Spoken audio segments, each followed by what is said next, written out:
সব agency 120% service দিবে, অ্যাটিটিউডটা তাদের মধ্যে এরকম। কিন্তু আমিন ট্রাভেলসের মধ্যে দেখেছি ওনারা বলে 80 বা 75, কিন্তু গিয়ে দেয় 120। আমিন ট্রাভেলস অ্যান্ড ট্যুরসের সাথে আমি 2015 সাল থেকে পরিচিত হই এবং 15 সালে প্রথম আমি ওনাদের মাধ্যমেই হজে গিয়েছিলাম।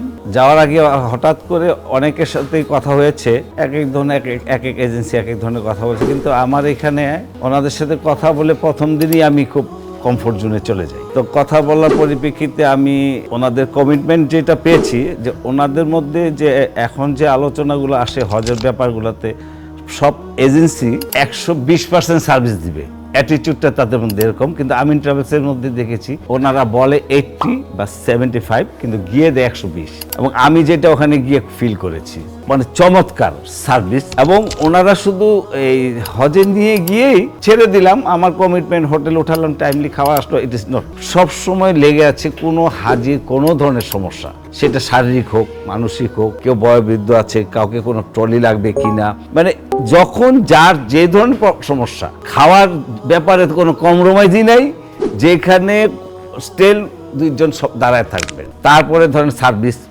মক্কা থেকে মদিনায় নিয়ে যাওয়া, মদিনাতে যে সেবা দেওয়াটা, ওখানে তো আসলে একটা দেশ থেকে গিয়ে 200-250 লোক হাজি, এই 200-250 লোককে 40 দিনে 42 দিনে 3 বেলা খাবারের এবং বিভিন্ন সুযোগ সুবিধাগুলো এনশিওর করাটা। এক বেলার একটা অনুষ্ঠান করতে হলে আমরা 1 মাস আগে প্রিপারেশন নিতে থাকি।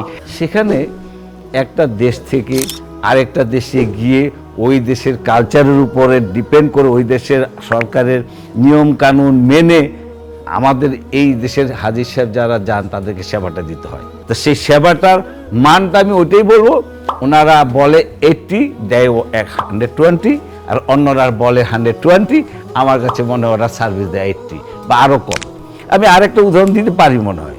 তা আমার প্রিভিয়াস ব্যাংক ছিল উত্তরা ব্যাংকের, ওই ব্যাংকের এমডি, ডিএমডি আর ওই ব্যাংকের সিবিএর প্রেসিডেন্ট সেক্রেটারি, আরও 3-4জন 5জন, ওরাও ওই সালেই হজে গেল। তা আমাদেরকে আমিন ট্রাভেলস হিলটনে রেখেছিলেন, ওদেরকে প্রেসিডেন্টকে হিলটনে রেখেছিলেন, আর বাকি এমডি ডিএমডিকে মেসপালায় রেখেছেন। পেমেন্ট কি করলো, আমার সাথে দেখা হলো, বলতেছে বন্ধু তুমি কোন জায়গায় আসছো, কি অবস্থা? আমি যে হিলটনে। তোমার প্যাকেজ করতো, আমি গেলাম এই, কিন্তু আমাদের কাছে তো আরো বেশি নিচ্ছে, আমাকে তো মেসপালা রাখছে, তুমি কি এজেন্সি ঠিক করলা, আমাদেরকে এই অবস্থাতে। এখন ওনারা, আমি তো ওনাদেরকে অনার করে আমাদের রুমে নিয়ে গেলাম। তার আমাদেরকে তো আমিন ট্রাভেলস প্রতিদিন বিকেলবেলা ফুসটুসু দেয়। তা আমরা 4জন যে রুমে, তো ফুসতে কোনো সমস্যা নেই। তা আমরা ওনাদেরকে মেহমানদের গোষ্ঠী বলতেছে, আমি তোমাদের রুম থেকে যাবো না তানজিম। মানে কিছু কিছু গল্প সেই 15 সালের কথা, তো স্মৃতিগুলো একটু একটু মনে পড়ছে আর কি আজকে এই কথা বলতে এসে। সেই জন্য বলবো যে যারা সামনে হজে যাবেন, চিন্তা ভাবনা করছেন, বা যাদের আত্মীয় স্বজন যাবে, আপনারা যাবেন, অবশ্যই যাবেন, ভালো একটা এজেন্সি দেখেন।